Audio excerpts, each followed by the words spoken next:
Welcome, mortal souls, to Strange Darkness Radio. Within the echoes of our hosts' haunting voices, terror weaves through the airwaves like a malevolent symphony. I am Benson, your spectral guide, leading you into the uncharted realms of the macabre. Brace yourself for a descent into a paranormal abyss with hosts Bobby Washington, Carolyn Grey, and Amy Tydeman. They traverse through tales that linger in the shadows, spectral apparitions, haunted domains, cryptids, and otherworldly encounters. Embrace the darkness, extinguish the lights, steel your nerves for a bone-chilling night into the heart of the unknown. It's time for Strange Darkness Radio. I can feel it coming in the air tonight. Oh, and I've been waiting for this moment for all my life. Oh, can you feel it coming in the air tonight?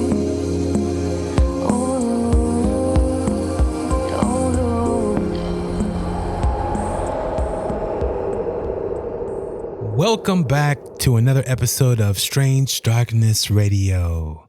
I'm your host, Bobby Washington, along with Carolyn Grey. Amy Tydeman. How's it going, ladies? How are you doing tonight? Pretty good. No, day. I had an You eventful are? day.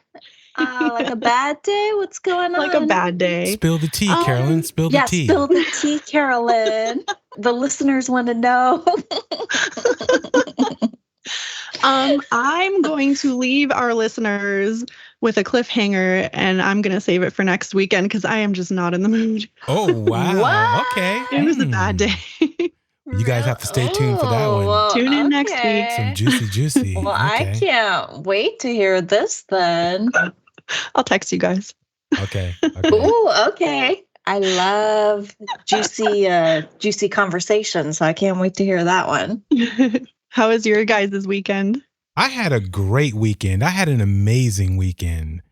We both did, right, Bobby? Yes. We got to meet someone really interesting this weekend. Oh, yes, we did. Who is that, Amy? Who did we get to meet this weekend? Mr. Jim Gray. He's a pretty cool guy. Yes. Father of one of the SDR hosts. We met Carolyn's dad, and he's a pretty cool guy. And How did that go?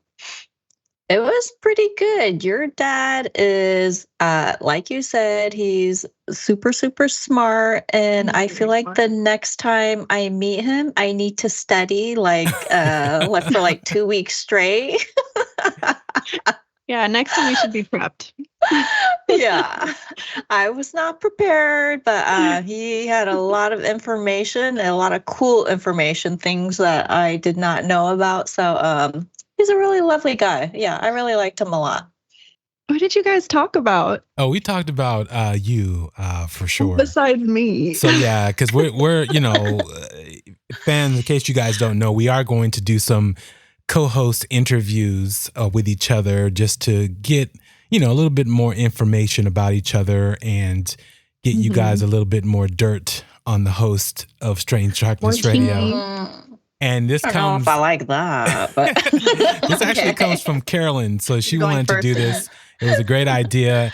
So happened her dad wanted to meet up. He is where we are. She is not. And it was a great time. Your dad is freaking amazing.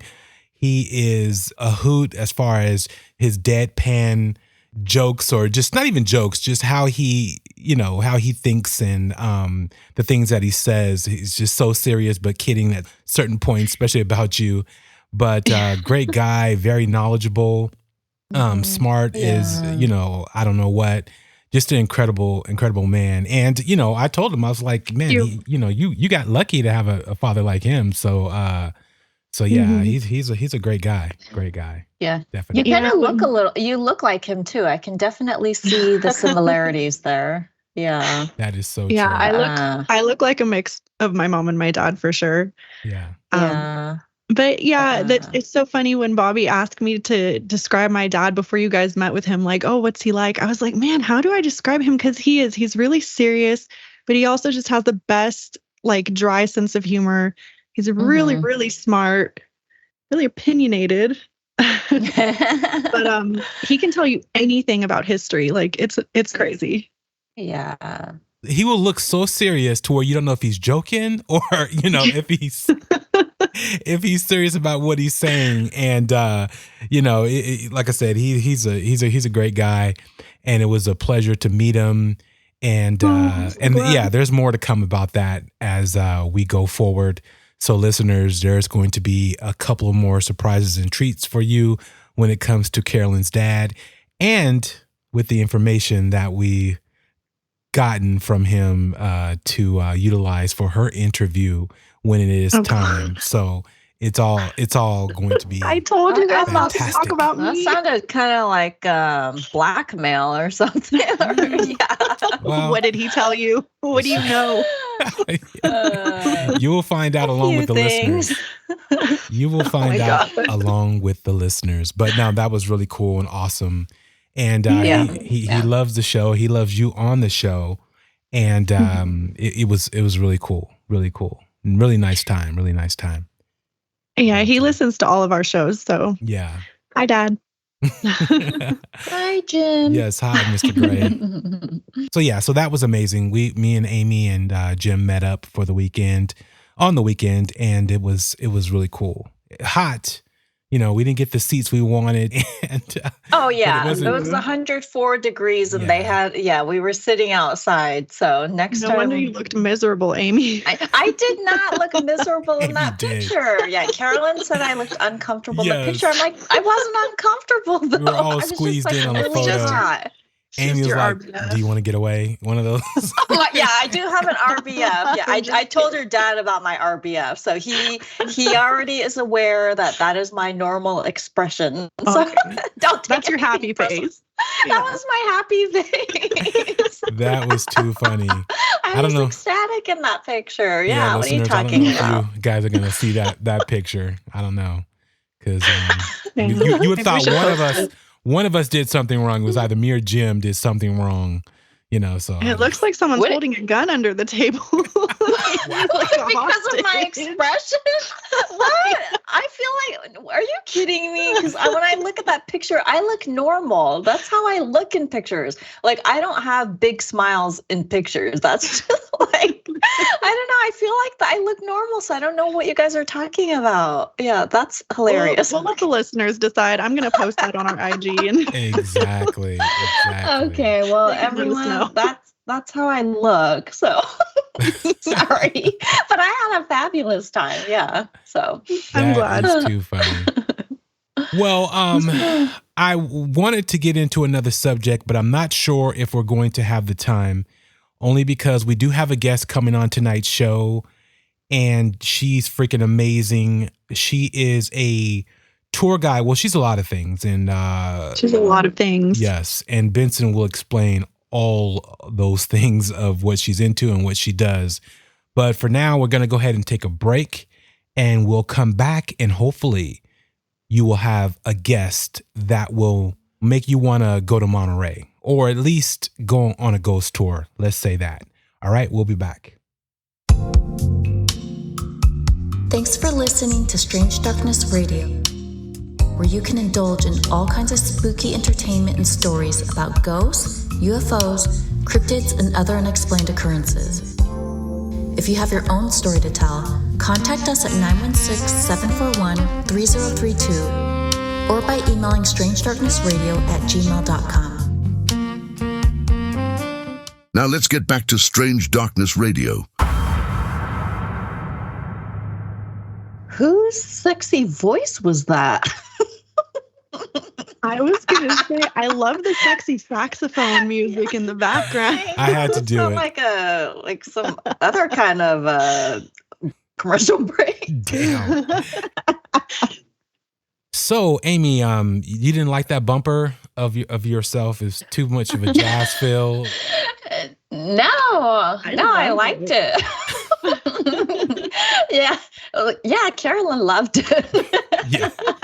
Sexy. Okay, I wasn't trying to be sexy when I did that bumper. Just so I thought it was an AI voice at first because it sounded so good.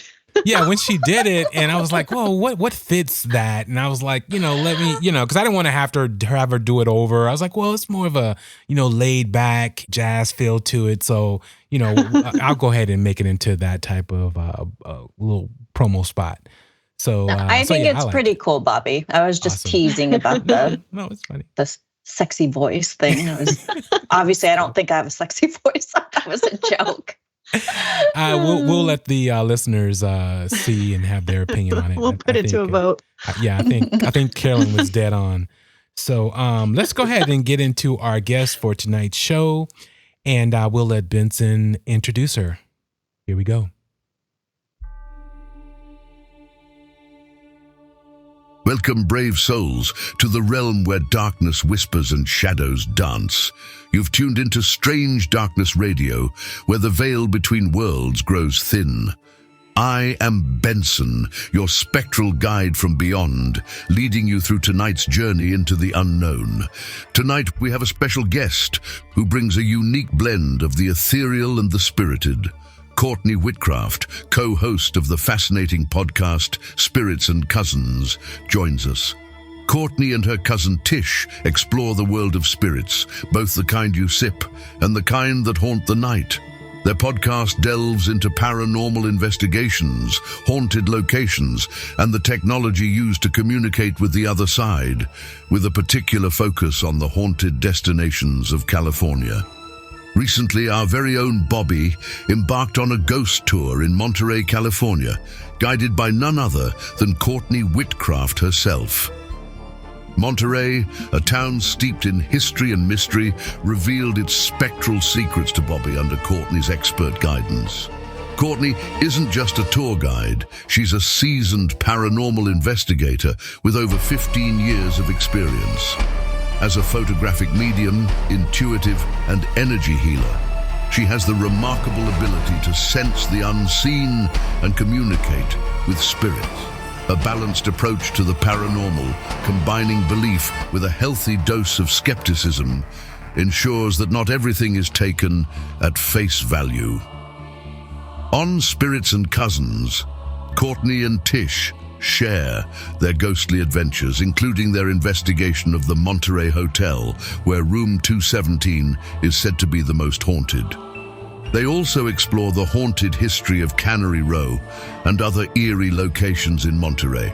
Their podcast is a treasure trove of supernatural tales, interviews with metaphysical practitioners, and discussions about the tools and techniques used in their investigations. Courtney's passion for the paranormal and her deep connection to Monterey's haunted history make her an extraordinary guide through the shadows. She has encountered spirits, entities, UFOs, and elementals, and she brings these experiences to life with vivid detail and a touch of skepticism. Now let's welcome the extraordinary Courtney Whitcraft to our spectral airwaves.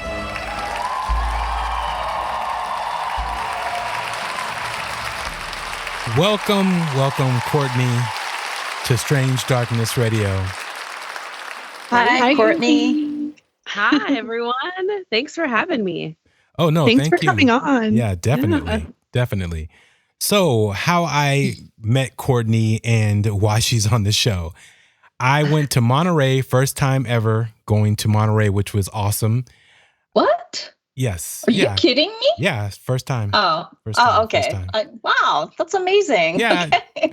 I don't know. Monterey was, I heard about it. I've talked, we've talked about going and everything else, but just never got around to it. Always went to San Francisco, LA, all kind of different other trips, and finally, went to Monterey. So it was amazing too. I couldn't believe it. Long overdue. Yeah. Oh, for sure. For sure. So on that, we did there's a ghost tour, and we're like, oh, we got to take the ghost tour. And so went on the ghost tour, met Courtney. She was amazing. her explanation of all that was going on in Monterey and how detailed she was, and just everything about her as a tour guide was so incredible. I was like, Courtney, you have to come on my show. She's like, come on, your show. Oh, that would be cool. But I have a show too. I was like, oh, serious? So yeah. And then we got to talking, and so here you are, Courtney. Welcome. Thank you. You were so fun to have on that tour. Well, thank you. Thank you. Hey, so Benson probably explained a lot about what you do and everything else, but tell us, in your own words, a little bit about yourself and just how you got interested in this whole paranormal realm. Well, where to even start? I've been doing this for quite a while, but more as a hobby on the side and just having fun with it. When I was in my 20s, I was noticing I'd walk into a room, and even though I would be happy, all of a sudden I'd turn really cranky or angry. And I was like, what's up with this? So I dug into some things and finally realized that I'm an empath, and I'm a very strong empath. And so I actually found a witches' coven area in St. Paul that did meet and greets. And I started meeting people just to try and figure out, what is this thing? What is this empath thing? Yeah. And that was back when we had dial-up internet. Oh, okay. Oh. Yeah, we're going way back, way back. Or that was all I could afford, was dial-up. And that journey is what started me on this paranormal one, is realizing that I'm an empath and the different things or abilities that come along with it. So in that story, that's when also I met some other people and come to realize that I am more sensitive than just being an empath, that I can sense energies around me. I can sense shifting energies. Plus I can do some healing work around that too. Oh, amazing. So that's the very short of it. Yes. What made you decide to look into the witchcraft group? Was it just something you were interested anyway, so you decided to look that up, in addition to the other things you were going through? Or was that just kind of the only thing around you that kind of matched like the I guess the characteristics of what you were going through? At that time, I was living in St. Paul, Minnesota. And so I had a lot of access to a bunch of different groups of people, but I had no idea where to look. I grew up very, very Catholic, and this wasn't something at all that was in the realm of my thinking, or I had no idea what metaphysics was at that point. Yeah. And even paranormal to some extent. I knew about ghosts, but I probably hadn't heard much about the word paranormal. And so I just found an ad that said meet and greet, and it was at a local witch place. It is now, since it's been gone quite some time. I missed having them there. It was really fun just to meet different people and to experience what life was like for them too. And to hear for the first time ever that there are other people who are like me. So it wasn't necessarily that they were pagan or Wiccan. It was more that they were speaking this language that I had just was trying to figure out within myself. Yeah, and the Catholic Church doesn't want you going down that realm and asking anyone those type of questions. You're already aware that that's taboo and something that you don't even, touch. So yes. Well, luckily my family is pretty open-minded, but I still kept very quiet about this whole journey, mostly because I didn't know what it was. Yeah. And I had no idea that it would lead me into doing these things that I am able to do today. So I have two questions about that. Are you still Catholic? Do you still consider yourself a Catholic? No. No. I am not religious at all. I'm not even pagan or Wiccan. But what I like to do is I took pieces from the different parts of religion that I liked and took it into what I needed it for. So just like being kind to everyone, being respectful. Right. I love being out in nature, and that's what's really important for me. Like where my folks would be like, we got to go to church. And I'd be like, no. Yeah, it's very rigid. Going to church, it's very, not open-minded. And so you said you're an empath, but then from there it kind of progressed as you practiced and realized you had these other abilities. So what do you consider yourself now? Like a psychic intuitive or just highly empathetic, or what exactly are your capabilities, I guess? If I have to use one word, it's intuitive.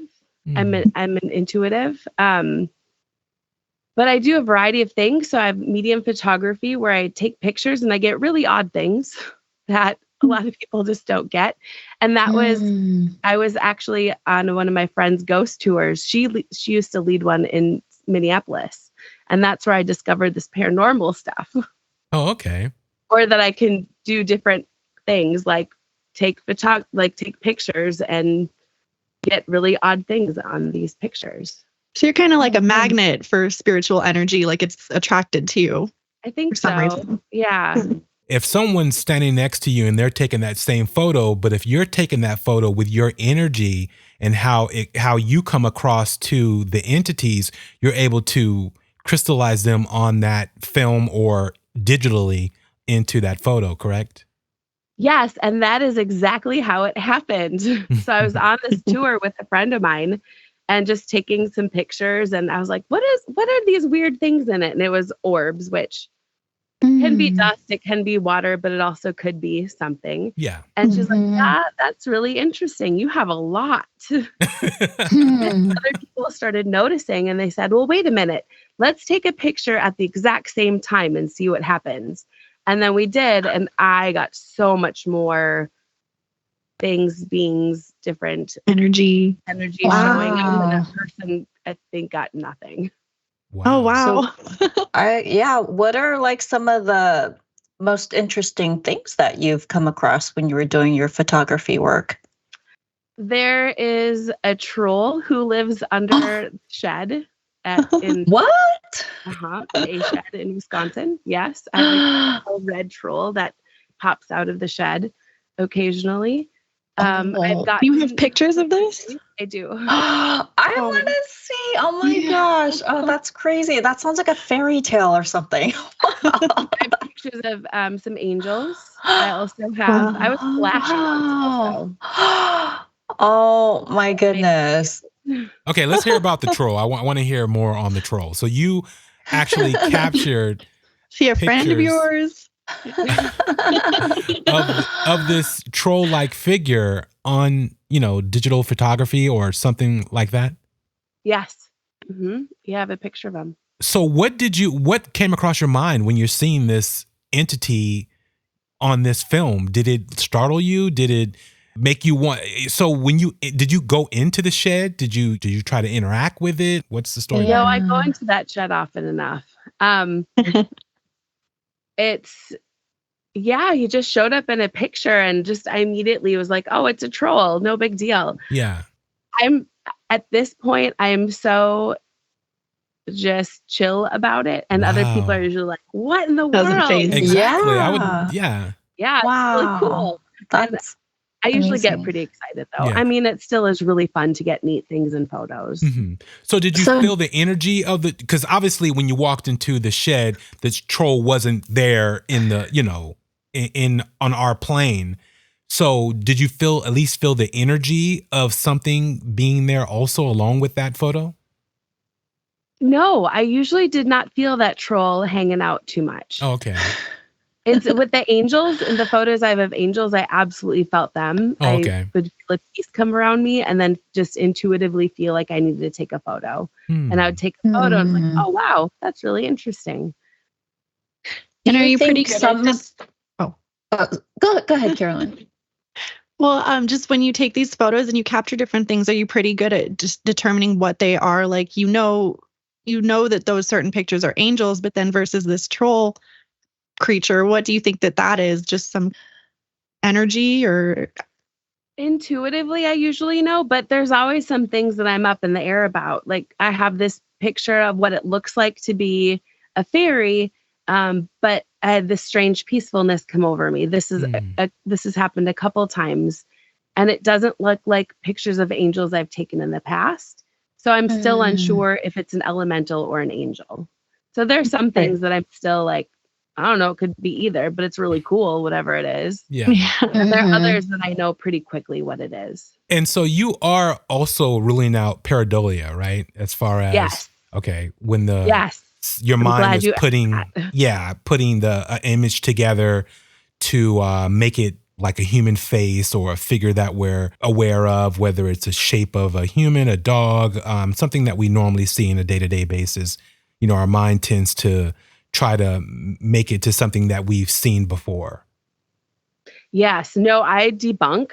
That is very important to me. And that's what I liked about your intro, is that debunking piece is very important, because I find that when you actually experience something that's paranormal, it's very special. And it doesn't happen as often as people think it does. And that's where it is important to debunk, because you might see a flashing light come through windows and you're like, oh my gosh, look, oh, it's a spirit flashing a light. And it's like, well, no, a car just turned the corner down that way. And I'd rather be honest about it and debunk it. Yes. Because then it's that much more exciting when something real happens. Exactly. Yeah. And when something truly paranormal happens, you can't debunk it. You can try, but you know, at the end of the day, you know what it is. Yes. Yep. I'm curious if, do you think that some of the things that show up in your photographs are like people that are trying to communicate with you to communicate with their loved ones? I mean, do you ever get that feeling or vibe when you're doing this work? Once in a while, usually it's a kind of an inkling that I'll get if they want me to pass along a message. But typically they often just want to make their presence known that, hey, I'm here. And whenever I'd pass that shed, I'd be like, hey, troll, what's up? That's pretty amazing. Yeah, I'd love to see that. Yeah. To be acknowledged. They just want that hello and that you're noticed. I wonder if that troll's like lonely, like if you're the only one that can see him or something. There's plenty of other things in that area. Really? And this is in Wisconsin, you said? Oh, okay. That's interesting. You don't think about that. You think about, in the sense of seeing something like that, it's more of a fantasy type character opposed to, you know, a demon or a shadow figure that looks ominous and all that. In a lot of other countries, they're on the whole fairy spectrum of certain things.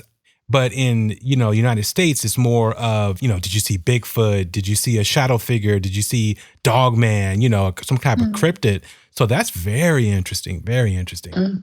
Yeah. I think people could look at the photo and wonder if it's something more demon-like, because he looks red. Like, oh, okay. He's red. Yeah. And that's where I often talk with people about, you know, it's easy to be scared about the unknown. It's easy to not be sure of what it could be and to what could be going on and what's creating this or what's keeping them there. But more often than not, when I encounter spirits or anything elemental, angels, they usually just want to make their presence be known. Yeah. And sometimes if it is like the spirit who wants to pass along a message, they usually can somehow figure out how to tell you that. But oftentimes they just want to be acknowledged. Yeah, exactly. Courtney, have you heard of CE5? I have. It's a group run by Stephen Greer. It's like a group that gets together, and it's different people. They have it all over the country, but they'll get together and they'll meditate and try to make contact with like entities from outer space or from other dimensions. And some of the pictures that they've captured kind of remind me of what you're talking about, because some of them really do look like, it looks almost human, but not quite human and kind of troll-like. So I wonder if that's what you captured, something like that. Maybe I've captured many different things in that area. And some I think could be more galactic type. Right, exactly. And I'm sorry, Bobby, just real quick. No, I'm curious because I don't know. Can you explain what are elementals? So elementals are typically beings that have to do with the earth. So it could be like a fairy elemental. Yeah. Oh. Fairies. Trolls, I guess I consider more of an elemental, but I'm not completely sure other people would. And I pretty much consider anything that's a nature being that is sitting out in nature that doesn't have like a human form to be more elemental. But that's a pretty broad overview. Other people might have more detailed honing in and elementals really are beings that belong to the earth that aren't human. Interesting. So also, you mentioned angels. When you see an angel or capture one digitally, what do they look like? Because I've saw various pictures of angels. I've heard a lot of different angel stories of people being visited by angels when traumatic situations occur, like they were in a car accident. So there was someone who came up to them and assured them they were going to be okay and to fight, don't give up, and applying pressure to the wound. And next thing you know, firefighters or police shows up, and then this person kind of slips in the back and just goes away. And they're like, oh, where was the person that helped me and that did all this and did that? And they're like, what are you talking about? There was no one else here. And have you ever captured one of those type of beings on photography? And if so, what did they look like? No, I've captured other ones, but that would be interesting to encounter someone like that. Yeah. I've encountered several different ones, one of which is very small and tiny, which looks like a fairy. And that's why I've questioned whether it's an elemental or a fairy versus an angel. Mm-hmm. But when I took the photo, this amazing peacefulness came over me. And I just sat in it for a good couple of minutes. And then I just was called to take a photo of this specific area. And then I looked at the photo and I was like, holy crap, this is amazing. And for the amount of peace that came over me, it's very, very tiny. And this is zoomed in. Okay. That's like a light being, like light and color. Oh, that's beautiful. Wow. So that's just one of them. It does look like a fairy.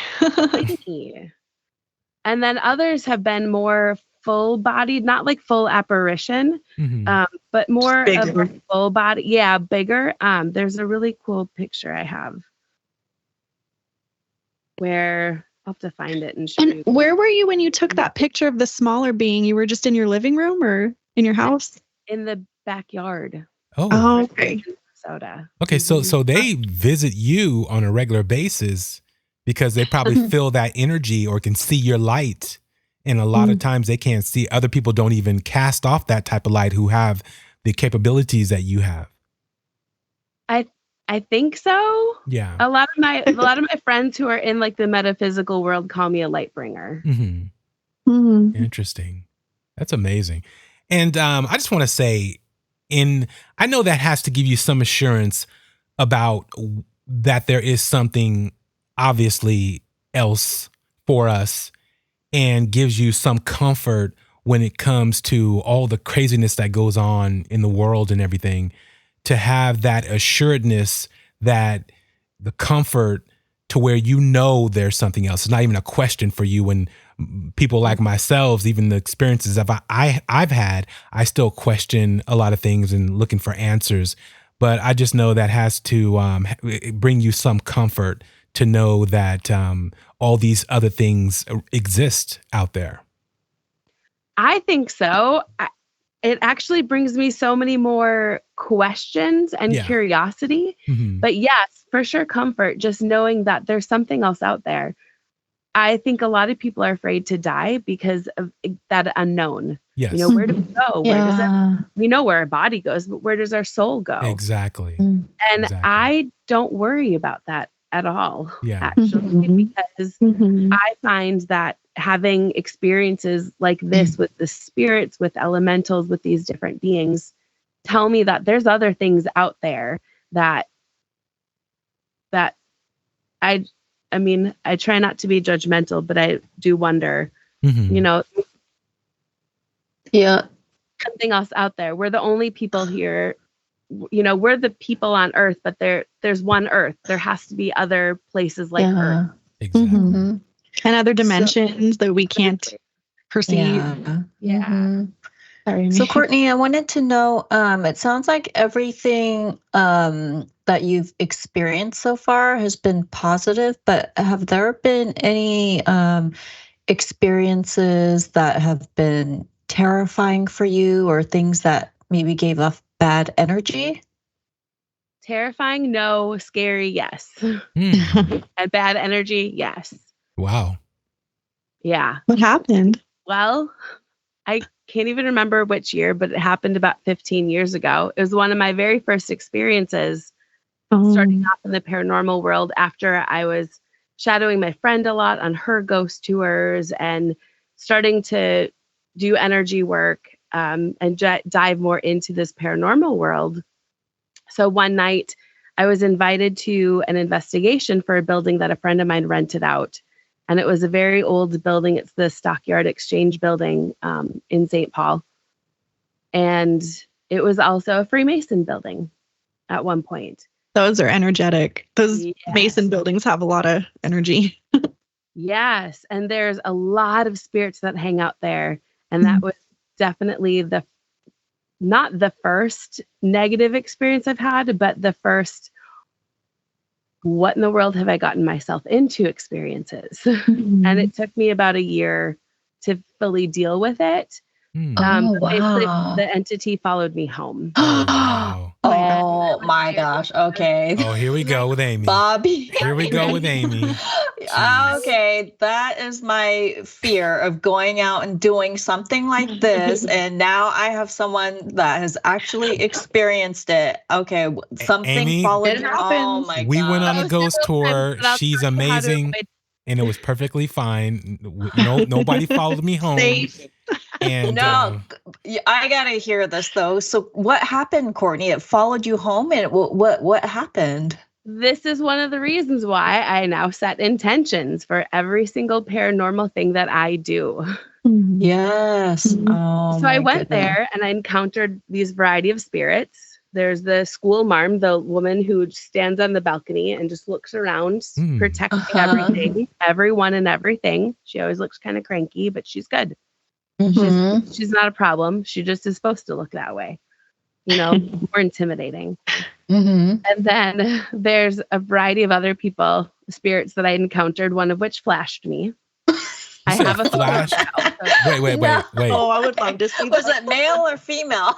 A male. And it was full apparition, full body, literally. Not full body, just one part of the body. Are you serious? Oh my Oh God. my God. Wow, a floating worm. You have to show us that picture. That's interesting. Yes. I will. I encountered there was an entity there. And from the information, and this was all channeled information. I don't have evidence to back this up, but these are the hard parts too, where I'm like, well, I can channel information sometimes, but also getting evidence is really important to me. So it can be hard at times to balance getting information intuitively and also seeking evidence. But so I knew there's something really odd happening there. And I was like, oh, I can take care of this. I got this. I know what I'm doing. No, I didn't know what I was doing. Oh, wow. I did not. And this is where I really learned you cannot just jump into things. You have to stop and really listen and look around and determine if it is something that you are capable of doing. And in that moment, I was very naively sure I was capable of handling this entity, and I was not. So did the flasher follow you home? No, this entity did. I also made another ridiculous mistake. So don't make this mistake. Okay, do tell not us. do EVPs at home. You said don't do Interesting. EVPs at Do not home? do electric voice phenomenons at home. Wow, interesting. Wait, have you done that, Bobby? Yes. When I heard well, let me, Courtney, real quick. Let me explain. Sorry. I was doing some show stuff. I was in, if you guys know Rev Run, the bubble bath thing. I'm a bubble bath guy. I'm not afraid to say that. But anyway, so I was in the taking a bubble bath and doing show notes, literally with my phone and bubbles. I heard what sounded like girls jump roping in my hallway, and no less than like 5 feet away from me. And I'm like, okay, what the hell is going on? This is late at night and everything. And no one was in the home but me. And so that totally freaked me out. I heard some other things. So I did say, okay, I'm going to let my phone record just so I can capture this, because I froze, actually. I didn't hit record. I didn't do anything. I just froze because I was like, I couldn't believe what I was hearing. So so that did occur. That's the only time I've done EVPs. I didn't catch anything. I think I recorded for about 2 hours or so. I didn't catch anything, but I've caught EVPs while doing the show and having someone on Skype or on the phone. I've caught EVPs that way. So, which were very interesting because they were actually, as we would ask the guest questions, they would answer before her. And in the software that I use, it didn't even make a spectrum graph. It didn't make any type of wave when it was played, and it was as loud as I am now. And then once I honed in on it and recorded it, then you saw the wave and everything else. So it was totally, totally crazy. But Wow. but yeah. But that's the only time. So Amy's like, I'm not going any place. Well, I'm not going to your house. Yeah. Wow. I should say never do them. What I should say is always set intentions. Okay. And that is the biggest thing when dealing with anything paranormal. Yes. So if you're especially scared about going out and the spirit hitchhiking on you home, you set intentions. And so before every tour that I do, or before any investigation, I just always say, all right, what's mine is mine, what's theirs is theirs. And what I'm coming with, I'm also going home with, and they are going to stay. So you Amy, say that out loud. That is not. You say that out loud before every single time you go out and do something. Every time. And why do you think? And I say it when I get it before I get into my car when I'm done. Why do you think that works? Is it like because your energy is matching their energy, or because you're creating then like a protective bubble around yourself? Yeah, boundaries. I'm just creating boundaries of like, hey, I want to experience this with you. I want to enjoy conversations with spirits. I want to experience them to the most that they're willing to allow me to. But you draw a line. That's drawing a line. Yeah. Nice. So because of this experience that I've had. But I mean, so going back, you had something haunting you for an entire year then? Well, so I went home, and again, being naive self, just starting in this world, I started doing some EVPs just for fun, and didn't set any intentions because I didn't know about all that stuff back then. And then I'd play the EVPs back, and I wouldn't get much except growling. Oh, that's never good. Hear growling. Oh, that's terrifying. Yeah. And I was like, oh my gosh, it's a growl. It was. Wow. I'm scared way less of paranormal things than I am of like horror movies and violent movies. So. So how did you get rid of the thing that followed you home then? So first of all, I realized how I had made a mistake in diving headfirst into trying to move this entity. Move meaning send it to wherever it's supposed to be, which is not at that space. So I had realized that I was in over my head, and I was like, okay, so what can I do to temporarily deal with this until I can figure out how to actually deal with it? So I then took some of the witchy background. So I did take some Wiccan classes. And so I did a binding spell. And so I poured boiling water into a 5-gallon bucket, some black tourmaline, a quartz crystal, and some black salt and some white salt. Oh, wow. And then I ladled it around my entire apartment building. And I did a binding spell the whole entire way. It's not a huge building, but the whole entire way. And then through the energy work that I do, I was able to create a gold grid with energy and to place it around the entire building. And that worked? It got rid of it? It didn't get rid of it, but it held it back. Oh, okay. Oh. Yeah. And then I just learned more skills, did more. And then I want to say about a year later is when I was able to finish working on it. Mm-hmm. And wow. So do you think it became an attachment to you opposed to just something that was haunting? Because I do hear that people who are able to see these entities or experience them, they feel it also. So they're quick to follow you home or quick to get your attention because they know you can see them. And whether it's be for good or bad, they're trying to either scare you, conversate with you, or just to get some acknowledgement. Yeah. At that time, was it attached to me? I don't think it was attached to me, but it was absolutely following me around. It was just trying to scare you. I think basically. Well, yeah, or trying to figure out what I was doing and maybe not prevent in a harmful way, but potentially stop me from doing that or blocking me from doing more. It was definitely following me. I started getting headaches on the back of my neck. Oh, wow. And that is now to this day how I can tell I have something following me or an attachment is I get headaches in the back of my neck on my left side. Wow. Oh, Amy, wow. do you get headaches, Amy? Are you No, maybe you have an attachment right now? Well, once in a while, but yeah, I don't think it's anything attached to me, so know. I'm good. You have I the normally intent don't of get want. headaches. Yeah. Wow, that's amazing. Interesting experience. And I spent the night there.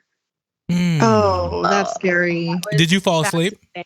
I did fall asleep, not for incredibly long, because especially at one moment where I felt a spirit, not that entity, but I felt the spirit sit down on the bed. And I was like, maybe I should switch rooms.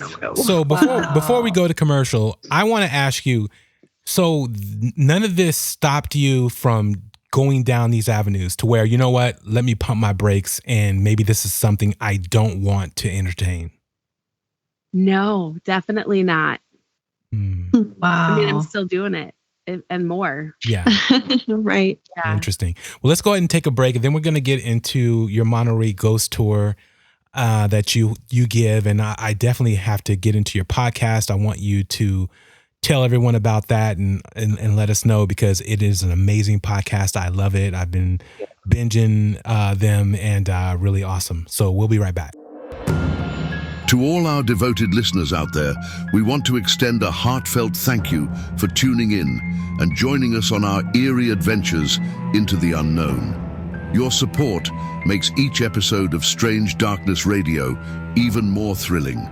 Do you have a spooky encounter or bone-chilling tale to share? Don't keep it to yourself. Call our Strange Darkness Radio hotline at 916-741-3032 or drop us an email at strangedarknessradio@gmail.com to be featured on the show.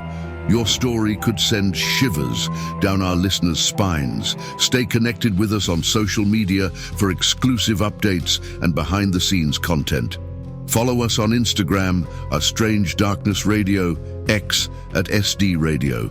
And remember, whether you're commuting, unwinding at home, or braving the darkness of the night, you can listen to Strange Darkness Radio on Apple Podcasts, Spotify, YouTube, or wherever you get your podcasts.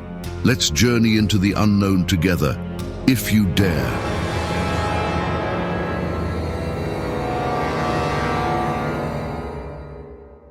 Okay, Courtney, let's talk about your ghost tour. So since your friend was into and hosting and having ghost tours, is that what got you into it? And because you have the gift of doing that, like, period. So I can't even imagine that someone had to lead you into this, because you seem like a natural. Oh, thanks. No, it was out of necessity. Wow. My rent significantly was increased. Mm-hmm. And I said, I either need to ask my current full-time job to get more hours, or I need to figure something out.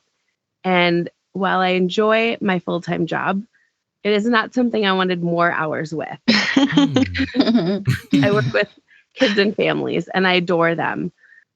I'm also a giant introvert. Yeah.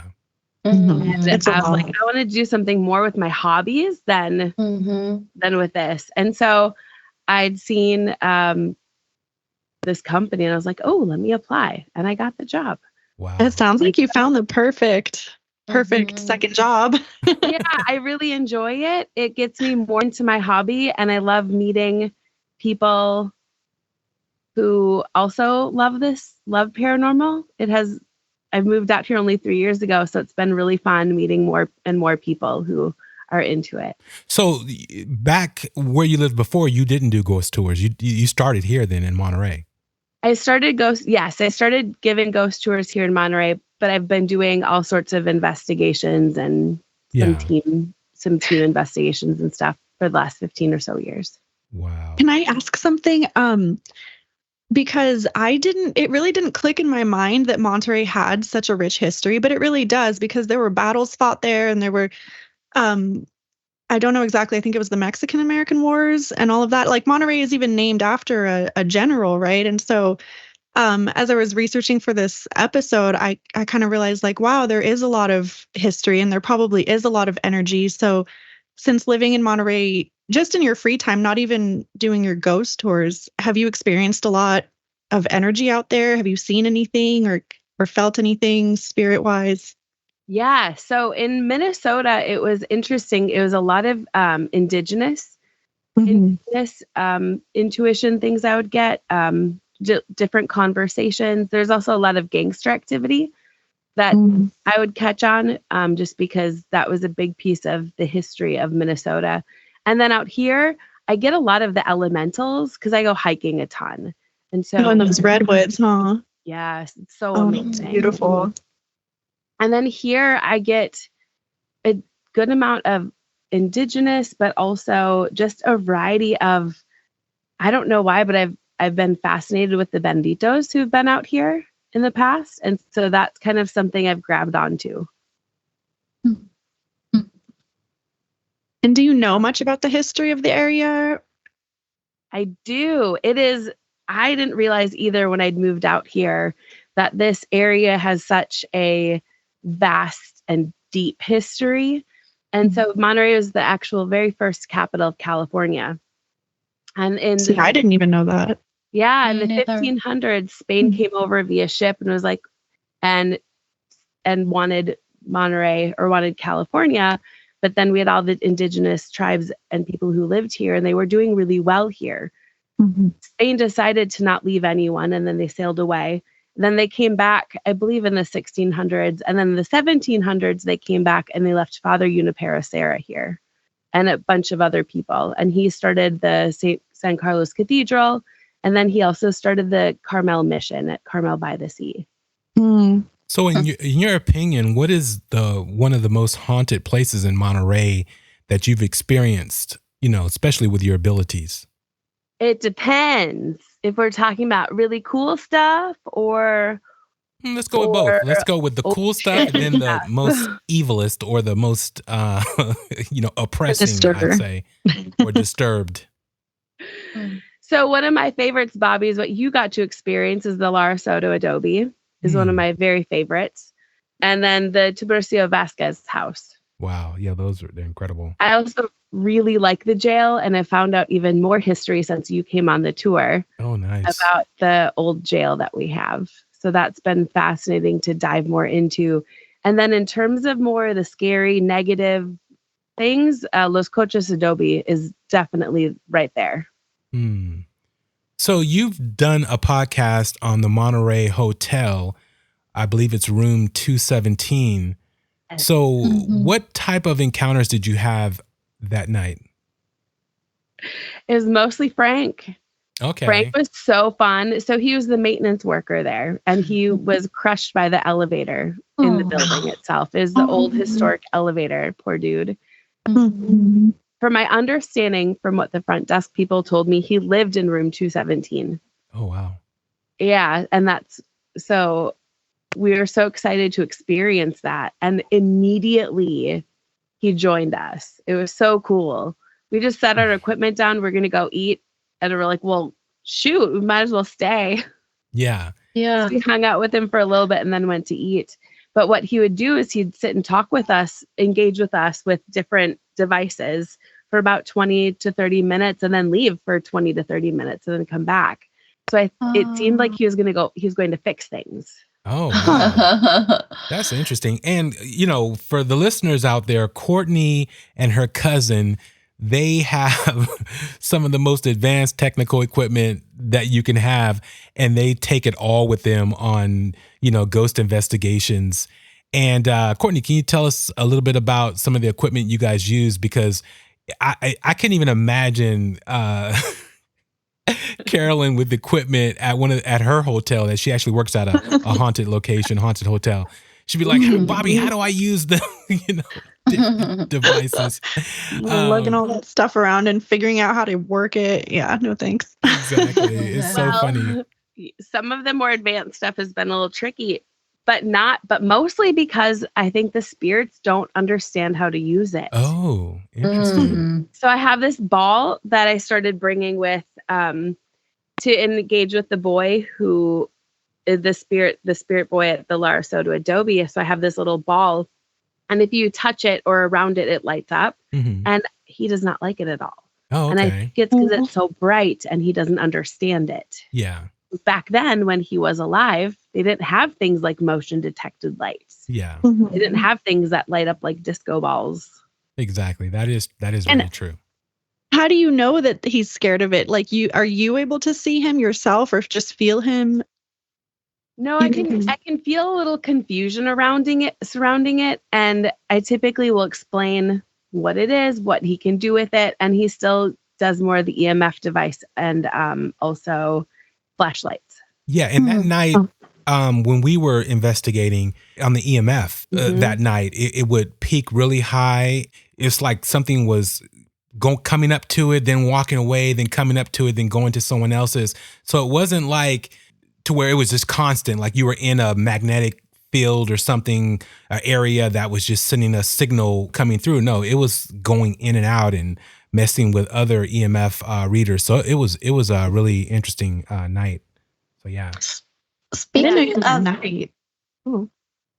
of all this equipment, so someone sent me a funny video about some of these ghosts have been dead like hundreds of years. How in the world do they know how to use this modern day ghost equipment?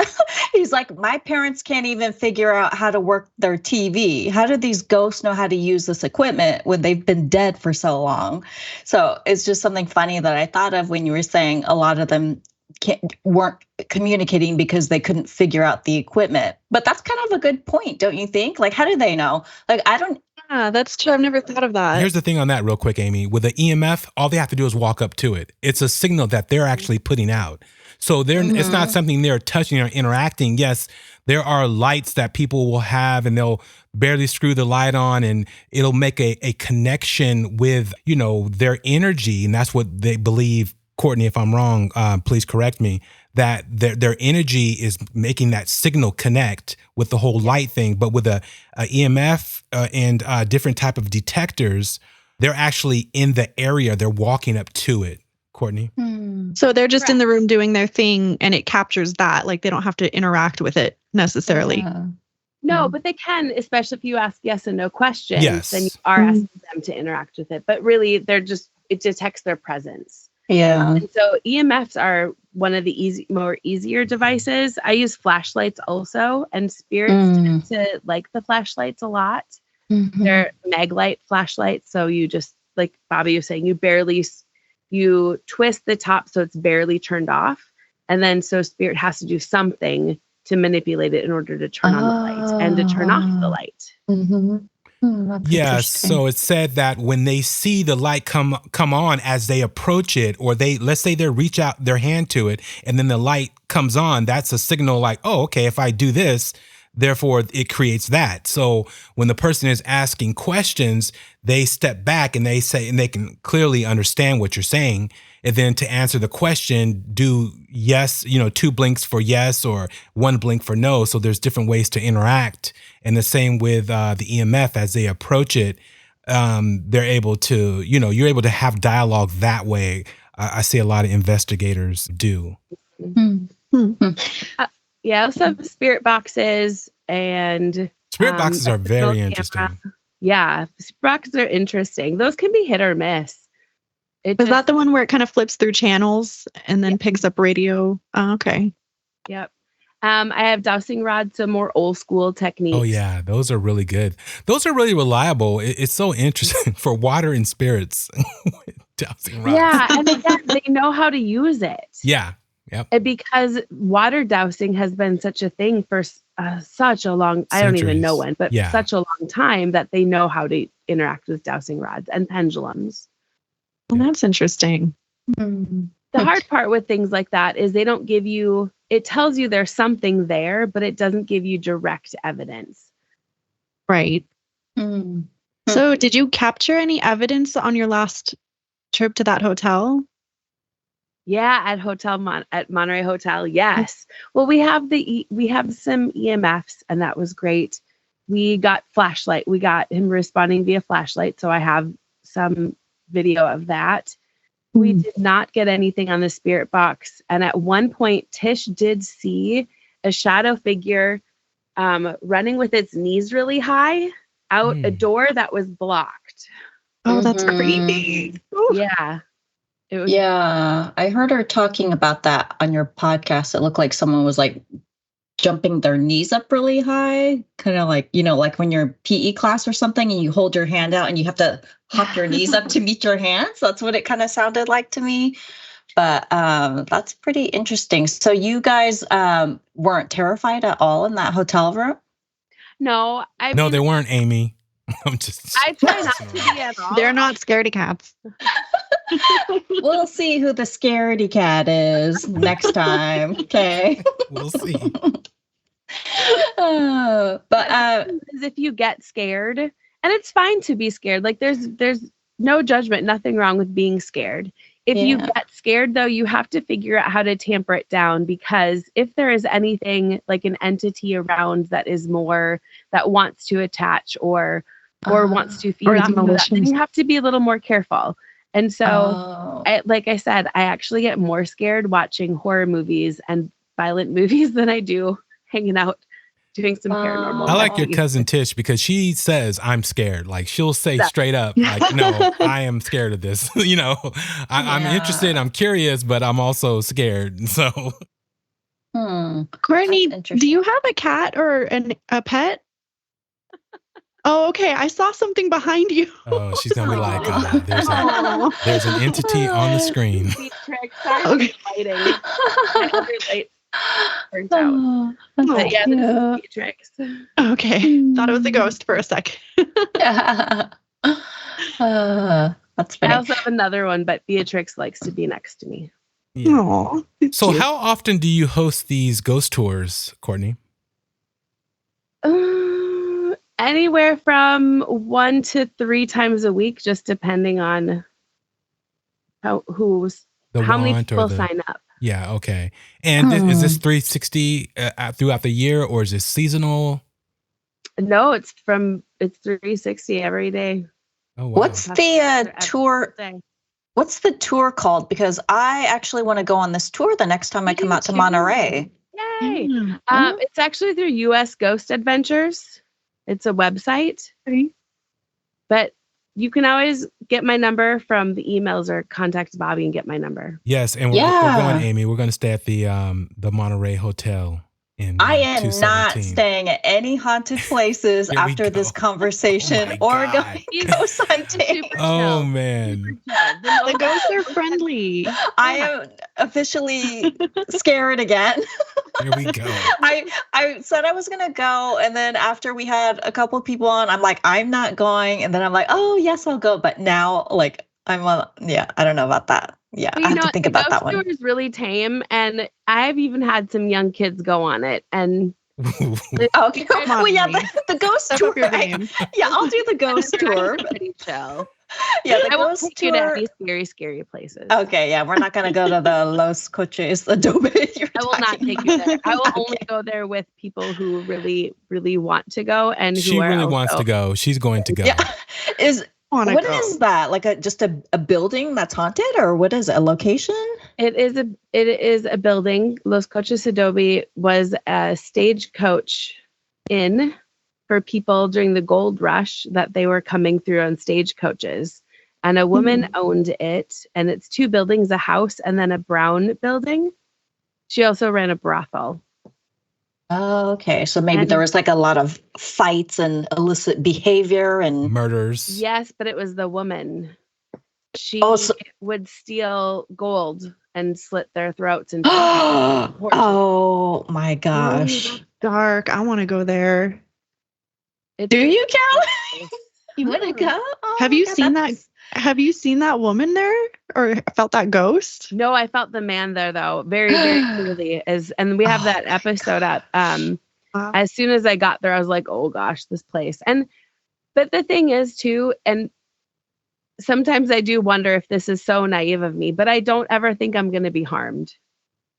And that could be naive, or it could just be like, no, or it could be I'm manifesting it. Maybe that's exactly. Maybe that's what's protecting you. You're not allowing it. I was thinking, yeah, I just don't allow it. And so when we hung out at Los Coches Adobe, it was a lot, but it was interesting. There's a lot that has happened there besides just that woman. So is that do they offer ghost tours and people know how evil it is and they go there, or no, it's not. No, it is closed. Yeah. We just stood, we parked in the parking in the driveway and we just stood there. So we're not in the building. We didn't itself. go inside. Yeah. Okay. Oh, interesting. Would you go inside if you could? Yeah. I would go inside also, and I would take Amy in there. Too. Bobby, okay, you know what? Bobby keeps talking about all these ghost huntings he wants to go on. Not one has he gone on. I do not believe I went on the ghost tour. He went without you. Okay, Yes. a ghost tour is completely different than doing a ghost hunt. Like, I think you would be terrified, Bobby. Courtney like, knows he is when I go all back. talk, people. When we go back, I'm going to say we. I'm not going to say I. When we go back, we're going to do a ghost, some kind of other type of ghost tour with Courtney, to where we're really going to see what we can get into. So yeah, we will. We will. It'll happen. Okay. Well, yes, I would go with Courtney. Courtney sounds legit, like she knows what she's doing. I don't know about Bobby. So. I will not keep you. I'll keep you safe from humans, but I can't say like whether or not I can keep you safe from entities. All right. Well, I'm hanging out with Courtney. I'm down. Let's do it. Yeah, that would be fun. That would be a lot of fun. So Courtney, tell us about your podcast, because your podcast is so freaking awesome. You guys are so detailed in your information. I love the go between you and your cousin. And how did you guys come up with your name? The whole play on spirits with the drinking thing and spirits and all that. Well, so the day we were set to record our very first podcast episode, we were very ready to say West Coast Paranormal. Okay. Original. Yep, right? and then we were pouring ourselves a drink. It was probably Buffalo Trace because it's my favorite, my go-to. We were pouring a drink and I was like, spirits. Spirits, what? And we're cousins, so we just totally didn't about change. Nice. I love the name. That is so awesome. And bourbon, so we're like, might as well incorporate. Yeah. Something else we enjoy. Exactly. So that's how we came up with the name. Tish and I have so much fun with it. She's more the tech host, and I do the other stuff. And we just have a lot of fun with it. And do you always get drunk before your ghost hunts? You mean podcast? Actually, never. Because that is not a good thing to. Not a good mix. Before you go do ghost stuff. Okay. Just a little bit before the podcast. Do you guys have guests on your show, or just you two all the time, for the podcast? No, we've had some guests. Yeah, we have James Anito. We've had him on twice now, although the second episode with him on isn't up yet. Oh, okay. But he is a demonologist and another paranormal investigator out of the East Coast, and he's really neat. He's fun to talk with. We just did an episode with him. He did a journey to Romania and Transylvania where he did investigations. That is so cool. The Impaler and Dracula. Oh, nice. That's right up Amy's alley. Yeah. She wants to be a vampire, so that's right up her. Oh, I would love to go there and visit all of that. Yeah, I want to go to Transylvania. Yeah, it's pretty cool. So we've had a friend of mine on from Minnesota who is also into metaphysical things like healing and has had paranormal experiences with me, and a couple other people. And we're working on getting some other people on too for interviews. Okay. Does she come down when you guys do it? She's part-time by Monterey in a town called Pacific Grove. Oh, okay. And, nice. and she's also in Michigan. Oh, okay. So if she's in Michigan, then we do all this through Google Meet. And if she's here, then we go to her house and hang out. Nice. Pacific Grove, where they have all that cult stuff. Or am I thinking of a different grove? No. I am not certain, actually, but I did just find out about some witchy things that happen used to happen in Watsonville, which is about 20 miles north of me. But Pacific Grove and Monterey have also been the site of, have you seen the TV show Big Little Lies? Oh, I love that show. Yeah. That's a lot of the seniors from this area. Oh, wow. That makes sense. Yeah. Oh, interesting. But so Pacific Grove used to be a vacation town, and from my understanding, only women could purchase land and houses on it. Oh, really? That's interesting. That is interesting. They were extremely progressive. So yeah, they were. That's awesome.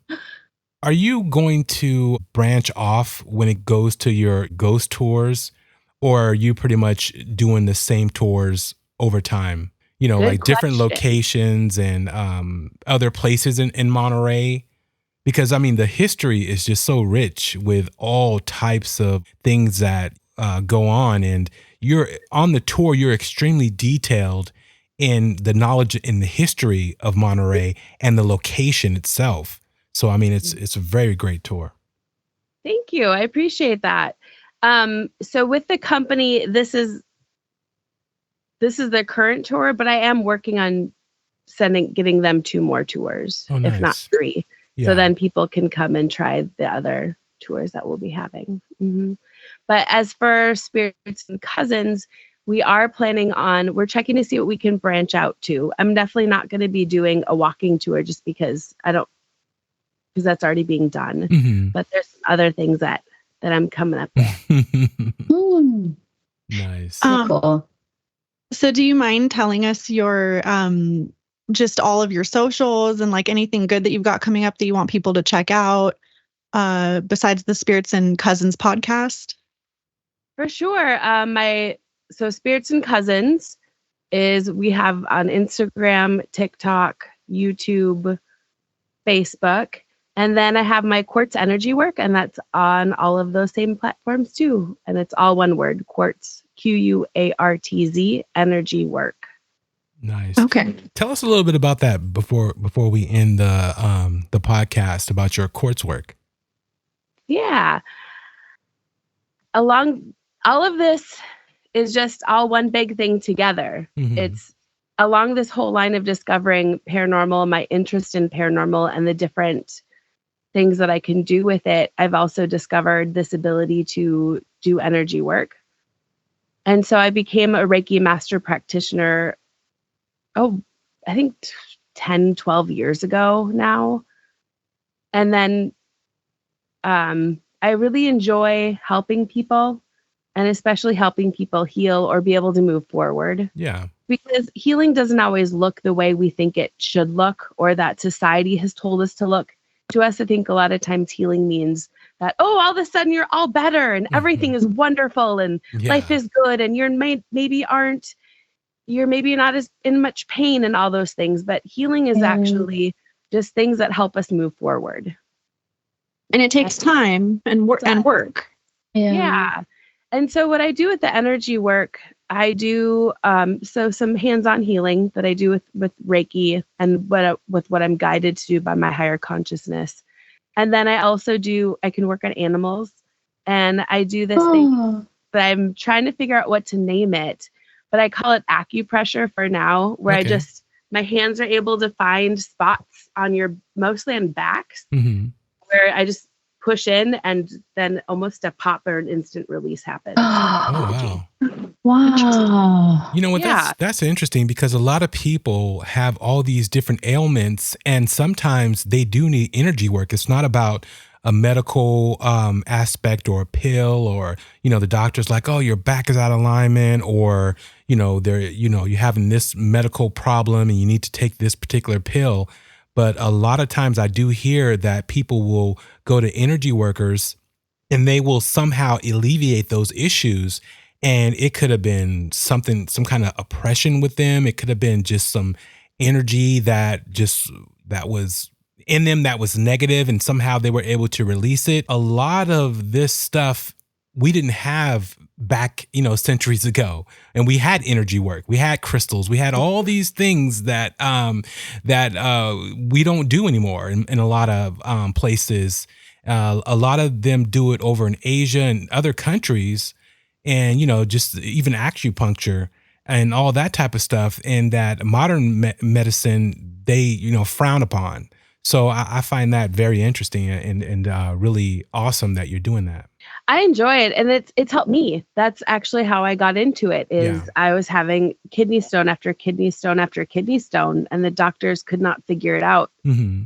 And so actually a boss of mine was like, you can't keep taking all this time off of work. Yeah. Go see my energy healer. And I was like, oh, okay. Interesting. Yeah. And so I went and saw the energy healer, and she got rid of my kidney stones, which is not necessarily the norm also. Yeah. That's not necessarily the norm. And I've had minimal sense, but I was having a lot for quite a while until then. And she just helped me heal that area and the trauma I'd sustained that caused the kidney stones. And I've had minimal sense. I've heard other energy workers and healers say something similar, that it helps them as much as it helps their patients. Mm-hmm. It's healing for them too. It is. That's interesting. Yeah. And when I work on other people, I always set that intention too of like, hey, universal energy. Yeah. Heal us. That can be healing me at the same time. Might as well. Right. Awesome. Well, and it makes sense because the energy is kind of flowing through you and into them and through them and out of you. And so, yeah, it kind of makes sense. Yeah. No, I do it on myself too. It's been a really fun, all of this has been such a fun journey and very eye-awakening in terms of myself and who I want to be and who I am. Nice. It's brought so much joy and fun into my life. That's incredible. That's really awesome. So if someone wants to get energy work done, how can they do that with you? QuartzEnergyWork at gmail.com. There we go. There you go. And definitely. That's QUARTZ. A lot of people think it's a play off of my name. Oh, Quartz. Oh, yeah. That's gotcha. And that will be in our show description. So we definitely will have that correct. And hopefully people will hit you up for that, for Ghost Tour. You know, maybe you can work out something, get a little bit of energy work done before the Ghost Tour. So we'll see how Courtney has on time for something like that. But Courtney, thanks for joining us on Strange Darkness Radio. It's been amazing and incredible to have you on. I am so happy to have met you. And, you know, the paranormal field, you meet a lot of beautiful and nice people. And I was lucky enough to come encounter with you, which was incredible. Thank you. Yeah, thank you so much for coming on the show. It was really, really interesting talking to you. Yeah, it's been a lot of fun. It's been fun talking with you. Oh, here's another cat. Talking with you guys too. Excuse my cat. So people out there, go ahead and check out her podcast, Spirits and Cousins, and go on the Monterey Ghost Tour. It's an incredible tour. And she's very, very knowledgeable in the history and in what goes on. And don't be a scaredy cat like Amy. Go ahead and...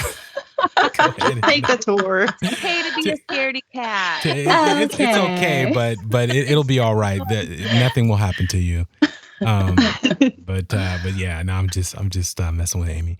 But yeah, thank you guys for joining us all on tonight's show. Ladies, anything left to say? Anything else? No, it's been a really good night. Yeah, I really enjoyed talking to Courtney. She's pretty cool. Yeah. Just thank you so much. And I just want to say one thing. Earlier you said this field that you're in has been eye awakening. I think you meant to say eye opening, but I actually love that you said eye awakening because it's like it's awakening your third eye. So I love that. I'm going to use that from now on. That's the thing. She probably meant it that way, Courtney. Maybe you did. I did, but that's okay. I love it. I love that. It has been so amazing for me to be able to have this in my life, the paranormal, the metaphysical, all of that. It's helped me figure out just more of me. Yeah. And I've always been a very different or quirky person. I've always been that the independent person who is very curious about the world and different things in it. And this is just continuing me on that journey. I think we can all relate to that. Oh, for sure. It is awakening. And I just want to say one last thing before we go, leave you guys with a little bit of a cliffhanger, interesting tea that Carolyn might share at one point along with what she said earlier in the pod. But Carolyn, I could have swore that you have a Monterey story that involves water and a body. I'm going to repeat that. Water and what? I'm going to repeat that again. Water and a body. But we'll just hold off on that. It is a Monterey story, so I've heard, and we'll definitely prod her more for that particular. We'll get into it next week for sure. For sure. I'm curious to know what it is. She didn't even know. I hope you know what you're talking about. We're going to. Well, we know about it. We know about it. So. Oh God! All right. Next week might be something she locked out of her mind, but next week. Next week. Oh, that. Yes. Okay. There it goes. Yep. We'll talk about it next week, guys, for sure. Them sparks are flying. It's a good one. Yes, it really is. So yes, Carolyn does have a great and interesting Monterey story that we couldn't get into tonight, but we will. As your journey through the shadow realms of Strange Darkness Radio concludes, remember that you unlock the door to the paranormal with the key of imagination. Beyond it lies another dimension, a dimension of eerie soundscapes, chilling sights, and the profound depths of the mind. You're venturing into a land of both haunting shadows and tangible substance, where the ethereal meets the corporeal, and ideas take on a spectral form. You've just crossed over into the Strange Darkness Radio Zone. In the vast expanse of the paranormal, there exists a fifth dimension, extending beyond the known realms of our understanding. It is a dimension vast as the cosmos and eternal as infinity, a mysterious terrain between the illumination of light and the depths of shadow. This is the middle ground between the empirical and the supernatural, where fears fester in the pit of humanity's soul and knowledge ascends to its zenith. Welcome to the dimension of imagination, an area we dub the Strange Darkness Radio Zone. As you conclude your journey with us, remember that you're departing this peculiar zone, a place where reality intertwines with the surreal. Be cautious as you step out, for you may find that the boundaries between the normal and the paranormal blur, leaving you forever in the lingering embrace of the unknown. Until next time, farewell from the depths of the Strange Darkness Radio Zone.